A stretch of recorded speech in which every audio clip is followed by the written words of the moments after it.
எல்லாருக்கும் வணக்கம். ரொம்ப சந்தோஷமாக இருக்கேன். எனக்கு ஆக்சுவலி நர்வஸாக தான் இருக்கேன், என்ன பேசுறதுன்னு தெரில. So thank you so much. இங்கே வந்திருக்க எல்லாருக்கும், சீஃப் கெஸ்ட் வைரமுத்து சாருக்கும், பேரரசு சாருக்கும், வந்திருக்க ஒவ்வொருக்கும் ரொம்ப ரொம்ப நன்றி சார். எனக்கு இந்த வேறு வாய்ப்பு கொடுத்த ப்ரொடியூசர் சார் ராஜேந்திர சாருக்கு ரொம்ப ரொம்ப நன்றி. So thank you so much. So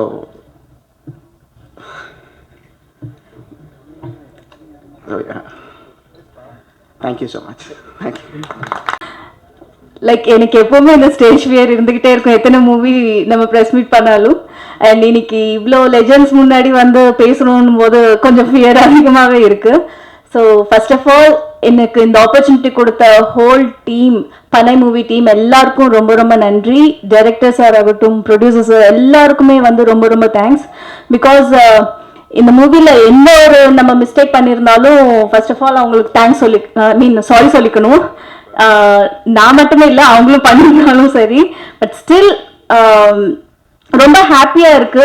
எனக்காக வந்து இந்த மூவியில் வந்து ஒரு பர்சனல் ஒரு சோலோ சாங் இருக்கிறது வந்து எனக்கு ரொம்ப ரொம்ப ஹாப்பியாக இருக்கு. அது வைரமுத்து சார் இந்த மாதிரி ஒரு லெஜண்ட் கிட்ட இருந்து எனக்குன்னு ஒரு சாங் கிரியேட் பண்ணதுக்கு ஃபர்ஸ்ட் ஆஃப் ஆல் ரொம்ப ரொம்ப thank you so much sir for this giving me this opportunity and I am feeling really proud for this. And எல்லாருக்கும் என்டையர் டீம் ஆஃப் பனை எல்லாருக்குமே ரொம்ப ரொம்ப தேங்க்ஸ். அண்ட் ரொம்ப சப்போர்ட்டிங்காக இருந்தீங்க. அண்ட் லேடிஸ் எல்லாருக்குமே வந்து ரொம்ப ரொம்ப நன்றி. இங்கே வந்திருக்க எல்லாருக்குமே வந்து ரொம்ப தேங்க்ஸ். Thank you so much. முதல்ல ஊடக நண்பர்களுக்கு மிக்க நன்றி. உங்களுக்கு நல்ல யூடியூப்லேயும் சரி பத்திரிகையிலையும் எழுதுறதுக்கு ஒரு நல்ல ஸ்வீட்டாக பனை வந்து கிடைச்சிருக்குது.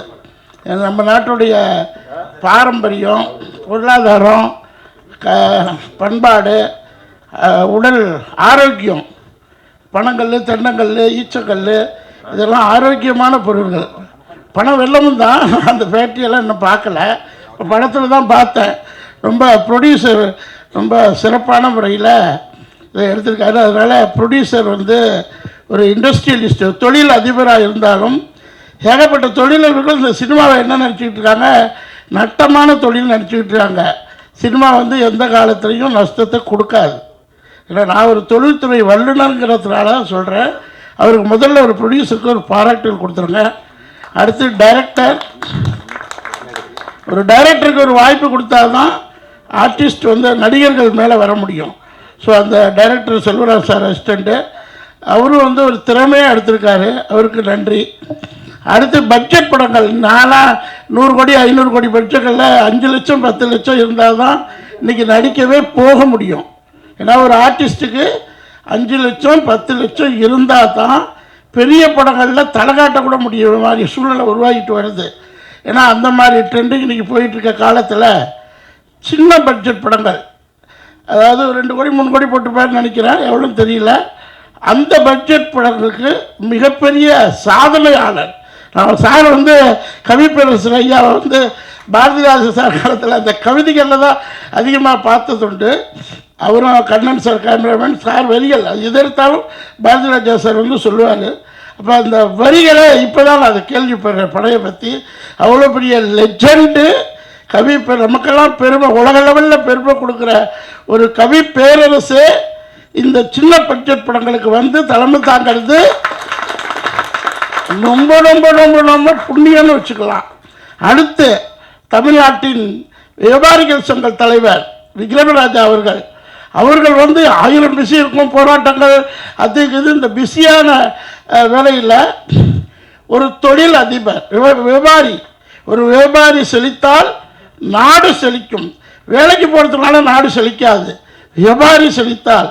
இந்த பனை தொழில் உலகமெல்லாம் பரவட்டுங்கிற எண்ணத்தில் அவரும் வந்திருக்கிறது மிக மிக மிக மகிழ்ச்சி.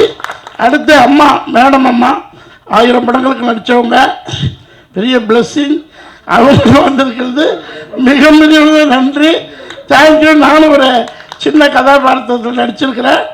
படம் பாருங்கள், தேட்டரில் பாருங்கள். சின்ன சின்ன படங்களுக்கெல்லாம் எல்லா துறையிலும் உள்ள தான் தொழிலை நேசிக்கிறவங்க. நான் ஜவுளித்துறையில் அவ்வளோ பெரிய ஒரு நல்ல சாதனை தொழில், அதில் உள்ளவங்கெல்லாம் வந்து சினிமா எடுக்கணும்னு ரொம்ப ப்ரே பண்ணிக்கிட்டு இருக்கேன், முயற்சியும் பண்ணிக்கிட்டு இருக்கேன். மேபி லேட்டாக வரும்னு நினைக்கிறேன். நான் நடிகருங்கிற அந்தஸ்து கிடைச்ச உடனே இப்போ என்னை திரும்பி பார்க்குறாங்க. அதுக்கு முன்னாடி என்னை திரும்பி பார்க்க மாட்டாங்க. நடிகருங்கிற அந்தஸ்து கிடச்சிச்சு. நீ அடுத்து சினிமாக்குள்ளே நிறைய தொழில் அதிபர்கள், சின்ன சின்ன தொழிலதிபர்கள் வாங்க, ஒரு படத்துக்கு 10 படம் இருங்க. ஹோட்டல் மாதிரி தான். ஒருத்தருக்கு இட்லி பிடிக்கும், ஒருத்தருக்கு பூரி பிடிக்கும், ஒருத்தருக்கு தோசை ரோஸ்ட் பிடிக்கும். இந்த மாதிரி பல வகைகள். அது மாதிரி 4-5 தொழிலதிபர்கள் சேர்ந்து ஒரு 5லேருந்து 6 படம் எடுத்திங்கன்னா 2 படம் சூப்பர் டூப்பர் ஹிட் ஆகும். தொழில் அதிபர்கள் இணையிறது ரொம்ப ஈஸி. ஜாப் ஒயர்ஸ் இருக்கோம்ல, வேலைக்கு போகிறவங்க அவங்க இணைய மாட்டாங்க. இப்படி தொழிலதிபர்கள் 2 தொழிலதிபர்கள் கோ ப்ரொடியூசர்ஸ், அவருக்கும் வாழ்த்துக்களை சொல்கிறேன். இது மாதிரி 10 தொழிலதிபர்கள் 5 தொழிலதிபர்கள் சேர்ந்து இந்த சினிமா துறையில் என்னென்ன பாசிட்டிவ், ஒரு பாசிட்டிவ் மெசேஜ், 1000 காலத்து மெசேஜ் இது. இந்த ஆற்றுல குளிக்கிறது என்ன சுதந்திரிங்களா, நான் அந்த ஊருக்கே ட்ராவல் பண்ணிட்டு வந்த மாதிரி இருந்துச்சு. ஸோ அதனால் இந்த விஷுவலைஸை நம்ம பார்த்தா தான் அதை அனுபவிக்க முடியும். ஸோ அதனால் தொடர்ந்து மீடியா பீப்புள் இதை நீங்கள் பனை தொழிலை எந்த அளவுக்கு கொண்டு போகிறீங்களோ அந்த அளவுக்கு இந்த மக்களுக்கு சுகர், பிரஷர், லொட்டு எல்லாம் போயிடும். பணம் எல்லாம் சேர்த்தா சுகர் கம்மியானு சொல்கிறாங்க. நான் இப்போ ரெகுலராக பதனி சாப்பிட்டுக்கிட்டு இருக்கேன். அதனால் நீங்களும் பணத்துக்கு, பனை மரத்துக்கு ஆதரவு கொடுத்து எல்லாம் எழுதுங்க. நீங்கள் எழுதுறதுல 10,000 இளைஞர்கள் விழிப்புணர்ச்சி வருவாங்க. ஸோ போதும், நிறைய பேசிட்டேன்னு நினைக்கிறேன். தேங்க்யூ. கலந்து கொண்டிருக்கும் பத்திரிகை நண்பர்களுக்கும், ஊடக நண்பர்களுக்கும், யூடியூப் நண்பர்களுக்கும் எனது முதற்கண் நன்றி கலந்த வணக்கங்களை தெரிவித்துக் கொள்கின்றேன். இன்று பனை திரைப்படத்தின் இசை வெளியீட்டு விழா, ட்ரெய்லர் வெளியீட்டு விழா வெகு சிறப்பாக இங்கே அரங்கேறிக் கொண்டிருக்கின்றது. கவி பேரரசு அவர்களின் வரிகளிலே பாடல் என்றாலே அதிலே நிச்சயமாக பெரிய சுவை இருக்கும், கருத்து இருக்கும், வெற்றியும் இருக்கும். நான் சொல்ல வேண்டாம், எல்லாருமே சொல்லிட்டாங்க 7 முறை தேசிய விருது பெற்றவர்னு. நான் அவரை பற்றி நிறையா பேசணும்னு நினச்சிட்டு வந்தேன். ஆனால் அதுக்கு இது மேடை இல்லைன்னு நினைக்கிறேன், டைமும் கிடையாது. அதனால் பேரரசு அவர்கள் ஒரு இந்த சந்தர்ப்பத்துக்காக எழுதின மாதிரியே ஒரு பாடல், தனிப்பட்ட பாடல் ஒன்று, அது கேட்ட எனக்கு நினைவு வந்து இந்த காலையில் இந்த இன்விடேஷனை பார்க்கும்போதே அருமையான ஒரு பாடல் எழுதியிருந்தார்கள். மரத்தை மனிதன் அழிக்கக்கூடாது என்பதை பற்றி ஒரு அற்புதமான ஒரு பாடல் எழுதியிருந்தார்கள். ஒரு மரம் என்பது ஒரு மனிதனின் வாழ்க்கையிலே எந்த அளவிற்கு அவனுக்கு பயன்படுகிறது. மனிதன் படுப்பது கட்டில், ஒன்று அவன் பிறந்தவுடன் ஆடுவது தொட்டில். ரொம்ப அற்புதமாக எழுதியிருந்தாங்க. அந்த பாட்டில் மறக்க முடியாத 2 கடைசி வரிகள், மனிதன் வாழ்க்கையிலே எல்லாமே மரம்தான் மரம்தான், அதை மனிதன் ஏனோ மறந்தான் என்று எழுதியிருந்தார்கள். மறக்க முடியல அந்த வரியை. ஒரு மரத்தை பார்க்கும் போதே எனக்கு தோணும், ஐயா வச்சுட்டு இன்னைக்கு அதை சொல்லக்கூடிய சந்தர்ப்பம் கிடைச்சே உண்மையிலே நான் பெரிய பாக்கியமாக கருதுகிறேன். அதாவது கவிதைக்கு ஒரு புது மொழி தந்தவர் ஐயா அவர்கள். முதல்ல வந்து நீ மல்லிகை பூவை சூடிக்கொண்டால் ரோஜாவுக்கு காய்ச்சல் வரும்னாரு. இது யாருமே வந்து யோசிக்க முடியாத ஒரு அற்புதமான கற்பனை. அங்கே தான் வந்து என் மனசை முதல்ல அவர் தச்சது. உங்க வெள்ளி கொலுசில் வீதியில் கேட்டால் அத்தனை ஜன்னலும் திறக்கும், நீ சிரிக்கும் போது பௌர்ணமி நிலவு அத்தனை திசையிலும் உதிக்கும், நீ மல்லிகை பூவை சூடிக்கொண்டால் ரோஜாவுக்கு காய்ச்சல் வரும், பட்டுப்புடவையை கட்டி கொண்டால் பட்டுப்பூச்சிகள் மோட்சம் பெறும்னார். ரொம்ப அற்புதமான, அதாவது நான் நிறைய நேரத்தில் அவருடைய வரிகளை கொஞ்சம் நேரம் எடுத்துக்கிறேன், தப்பாக எடுத்துக்காதீங்க. அவரை பற்றி வியந்திருக்கேன். அது இரவின் மீது வெள்ளை அடித்தால் விடியல் என்று அர்த்தம்னாரு. இதை யாராவது நம்ம யோசித்து கூட பார்க்க முடியாத ஒரு கற்பனை. இரவின் மீது வெள்ளை அடித்தால் அதற்கு விடியல் என்று அர்த்தம். அற்புதமான, அதாவது அவருடைய ஒவ்வொரு வரிகளையும் இதை மாதிரி வந்து சொல்லிகிட்டே போகலாம். எல்லாத்துக்கும் மேலே அவர் எழுதியிருந்த முதல் வரியை அதை வச்சு நான் ஒரு படத்தில் ஒரு பாடலே கூட எழுதினேன். அதாவது ஐயாவுக்கு மட்டும்தான் அந்த வரியோட தாத்பரியம் என்னங்கிறது புரியும். அவங்களுடைய துணைவியாரோட ஐயா வந்து காதலில் இருந்த காலம் அது. அதில் ஒரு அற்புதமான ஒரு வரி எழுதியிருந்தாங்க. அழகான ஒரு நேரத்தில் வந்து அவங்கள சந்திக்கும் போது நல்ல மழை பெய்யுது. 2 பேரும் கண்களால் தான் பேசிகிட்டு இருக்காங்க. அந்த காலகட்டம் தான் அது. இவரோட கைக்குட்டையை வந்து அவங்களுக்கு கொடுக்குறாங்க. அவங்க வாங்கி ஒத்திட்டு கைக்குட்டையை கொடுக்குறாங்க. பஸ் வருது, போய் ஏறிடுறாங்க நன்றின்னு சொல்லிட்டு. அந்த கைக்குட்டையை பார்த்த உடனே அவருக்கு தோணுந்தான், இந்த கைக்குட்டை உலராமல் இருக்க ஒரு உத்தி தெரியக்கூடாதான்னு. காயவே கூடாதான் என்னைக்கும், ஏன்னா அவங்க ஒத்தி கொடுத்தது. காயவே கூடாது, இந்த கைக்குட்டை உலராமல் இருக்க ஒரு உத்தி தெரியக்கூடாதான்னு.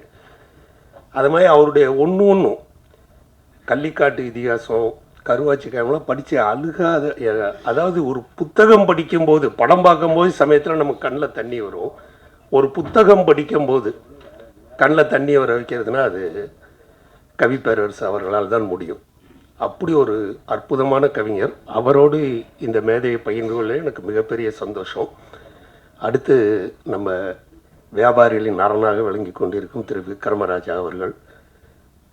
அவர் எவ்வளவு ஒரு பெரிய மனிதர் என்பது நான் நிறைய நேரத்தில் வந்து அவரை சந்திச்சிருக்கேன். ஏன்னா வியாபாரிகளுக்கு அப்படி ஒரு சப்போர்ட்னா அவர் அப்படி ஒரு பாதுகாவலராக இருந்துகிட்டு இருக்கார் இன்னைக்கு வரைக்கும். நீங்கள் சொன்ன மாதிரியே உண்மையிலே அவர் வந்து இந்த படத்தை பரப்புறதுக்காகத்தான் இங்கே வந்து இந்த மேடையில் வந்து உட்காந்துருக்காரு. அதில் வந்து எந்த டவுட்டுமே கிடையாது. ஏன்னா நம்ம தயாரிப்பாளர் ஐயா அவர்கள் வந்து அவருக்கு ரொம்ப வேண்டியவர். அதனால தான் பனைமரத்தை பாதுகாருங்கள் என்பது வந்து ஒரு அற்புதமான விஷயம், நாம் செய்ய வேண்டிய ஒரு விஷயம். அதை வந்து இந்த படத்தில் நீங்கள் கொண்டுகிட்டு வந்திருக்கிறது வந்து உண்மையிலே பாராட்ட வேண்டிய விஷயம். இதுக்கு அற்புதமான இசையமைத்திருக்கிறார் நமது மீரா லால் அவர்கள். ரொம்ப அற்புதமாக இசையமைச்சிருக்காங்க.